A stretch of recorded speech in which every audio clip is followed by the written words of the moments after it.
So let's talk about 3 Disney Plus series I didn't get a chance to talk about on my channel, 2 of which came earlier this year and 1 from just a few months back in this Tvlog special. The following is a Tvlog special from Big D's Entertainment Rankings and Reviews.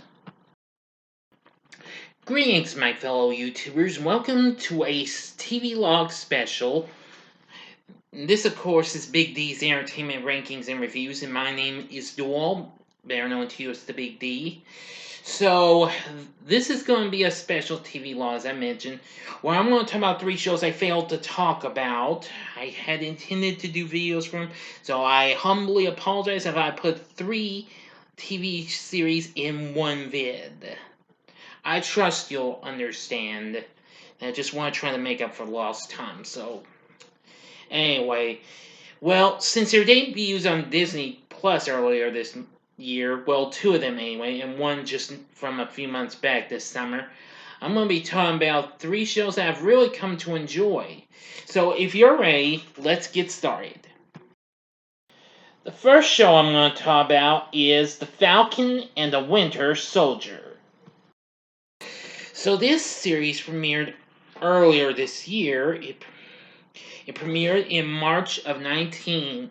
March 19th. I'm getting a little. My bad.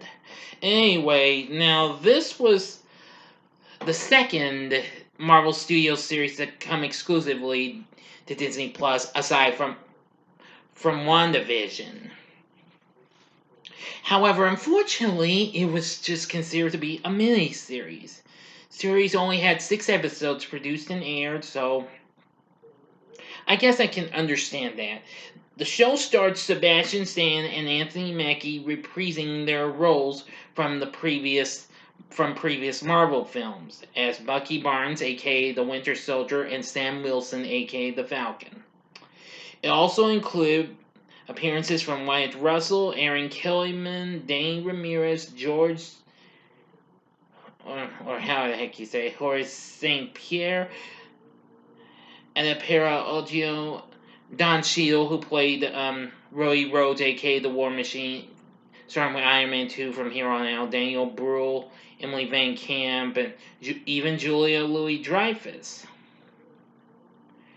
Anyway, everybody enjoyed this, but unfortunately got criticized for its pacing. But hey, that's understandable. Now, of course, this takes place after the events of Avengers Endgame. Of course, Sam Wilson had been handed the mantle of Captain America at the end of Endgame, if you remember, and teams up with Bucky Barnes, alias the Winter Soldier, in a worldwide adventure that tests their abilities and their patience. Now, I've seen all 6 episodes, and I gotta say, they are wonderful and action-packed.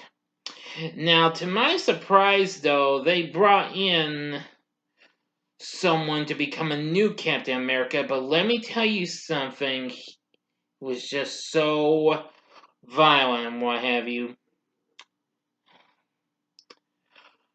But boy, there was just so much to see here, but this was just so much action-packed. I really did enjoy the performances we got from Sebastian Stan and Anthony Mackie again. Really something.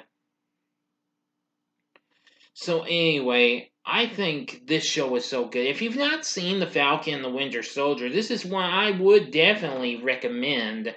I wish they would keep going with this. However, there is good news, though. They have confirmed a 4th Captain America film, which is currently in development, which will serve as a continuation of the series. So that's understandable. But anyway, 6 episodes. Well, short, but... Well, not short. These are... Most of the episodes run about almost an hour or less. So, they're worth looking into, though. I thought it was a pretty good show. So, definitely look into The Falcon and the Winter Soldier. The next show I'll be talking about is The Mighty Ducks Game Changers. Now, The Mighty Ducks Game Changers came out just right about the time The Falcon and the Winter Soldier premiered. Now, this serves as a bit of a continuation to the actual 1992 film of the Mighty Ducks and its two sequels, written by Steve Brill. Anyway, now the show features Lauren Graham, of course, you know from TV's Gilmore Girls fame. Well, she plays Alex Morrow, the mother to young Evan Morrow, who was cut from the Ducks for being too slow and told he's wasting time, his time pursuing hockey. And soon, with the help of his mother, they form a new team called the Don't Bothers.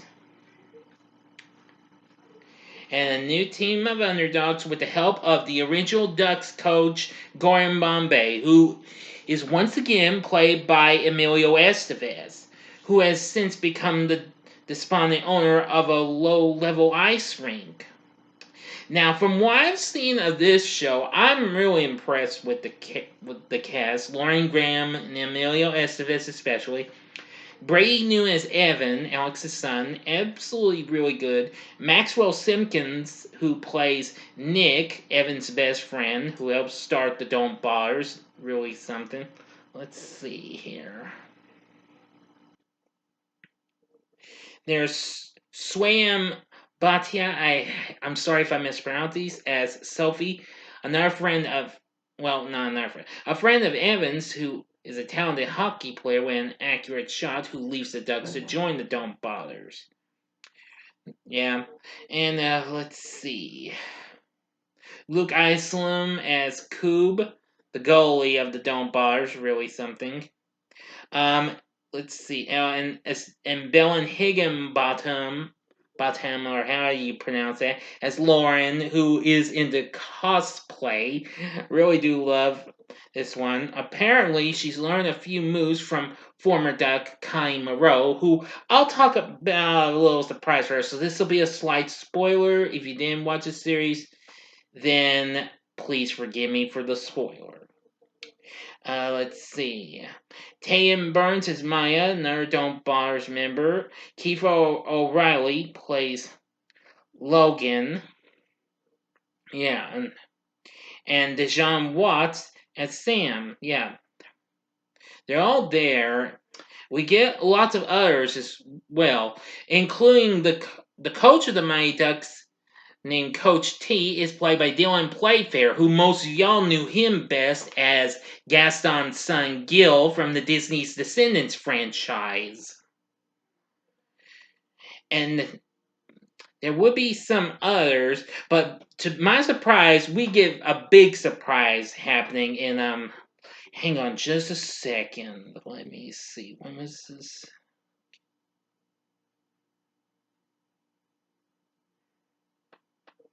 Yes. In episode number 6, which was directed by Steve Brill, the guy who gave us the original Mighty Ducks movie, we actually have a little bit of a little reunion of some of the original Ducks. We have Ellen Henson back as Fulton Reed, Matt Doherty as Lester Averman, Garrett Henson as Guy Germain, Vincent A. LaRusso as Adam Banks, Marguerite Moreau as Connie Moreau, who, of course, those were all the original Ducks, and one of the later members of the group, Kim Woo, who is once again played by Justin Wong. Well, it is a shame not everyone returns. Now, I wish that Joshua Jackson was in this. Now, however, his character of Charlie is mentioned, however.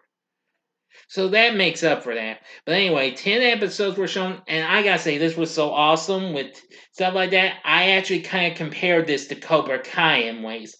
Now, there is some good news. This show has been picked up for a second season. It was just announced last month. So I think everything's major okie dokie. And this show got a lot of good response from everyone. And it currently sits at 89% for its first season on Rotten Tomatoes. And I must admit, it is definitely a very good sports dramedy. So if you're into the Mighty Ducks and stuff like that, I'd recommend you give the Mighty Ducks Game Changers a shot. If you've not seen this, I would highly recommend that. And again, I apologize for the Mighty Ducks reunions, the little bit of a Mighty Ducks reunion spoiler alert and what have you. So, pardon me. And last but certainly not least, Marvel Studios' recent hit for Disney Plus, Loki. Now, this series recently premiered on Disney Plus 3 months ago, back in June. Now, here we have Tom Hiddleston once again returning as the God of Mischief, brother of, well, stepbrother to Thor. Anyway, it shares continuity with the films of the franchise, like Falcon and the Winter Soldier. This film also takes place after the events of Avengers Endgame, in which an alternate version of Loki created a new timeline. Now, after stealing the Tesseract during the events of Endgame, an alternate version of Loki is brought to the mysterious Time Variance Authority, TVA for short, a bureaucratic organization that exists outside of time and space and monitors the timeline. And they give Loki a choice: face being erased from existence due to being a time variant, or help fix the timeline and stop a greater threat. He ends up trapped in his own crime thriller, traveling through time. Now, although the first season only consisted of a mere 6 episodes, it still got good response for its performances and musical score and visual. Yes, it does have some pretty good music, and the good news is, if you have heard or haven't, a second season is currently in development. Now, aside from Tom Hiddleston, we also have, let's see here, Gugu Mbatha Raw as Ravonna Renslayer, who was a former TVA hunter, age 23, who rose from the ranks to become a respected judge, and she oversees the Loki variant investigation. Yeah. Let's see. Wami Masaku as Hunter B-15, the high-ranking hunter at the TVA, determined to stop the variant that has been killing Minutemen troops. And, well, there's several others. Okay, Tara Strong, you know who that is, the voice behind many great cartoon characters, including Bubbles in the original Powerpuff Girls. I know, let's see, she also voiced Raven on Teen Titans and on Teen Titans Go, and what else? Oh yeah, I think she voiced Timmy Turner on the Fairly Odd Parents too. She voices an anthropomorphic clock mascot of the TVA called Miss Minutes. Yeah. But the big thing was seeing Owen Wilson in this as Mobius M. Mobius, an agent of the TVA who specializes in the investigation of particularly dangerous time criminals. I got a feeling he probably wanted to try and do this since his brother Luke is currently on a show from Marvel's competitor DC, and being Stargirl, which recently returned for a new season not so long ago. So anyway, yeah, I gotta say, this is really a fun show, and I really like the time travel. It almost does kind of remind me of Doctor Who almost, except it involves a Marvel villain. So anyway, I'm really glad to have seen this show, and I do look forward to a second season. Like I said, this was just a mixed bag of all genres: action, adventure, crime, thriller, fantasy, sci-fi, everything. I really will admit that this is another surefire winner for Marvel, just like WandaVision and the Falcon and the Winter Soldier. So now you know that I like Loki. I look forward to the second season when they have it ready. Okay, that about covers it. So, have you seen any of these three shows? If you have, tell me what you think of these shows and which of these is your favorite. You can tell me what you think of these shows or one of them in the comment section below. If you like this video, click the like button, subscribe to my channel, and be a part of the Big D Nation. And join me next time when I bring to you a review of DreamWorks Animation's big hit Madagascar. Thank you for watching, and if you like this, you may want to check out these other videos. In the upper left-hand corner is the TV log I had done for, well, the special TV log for WandaVision.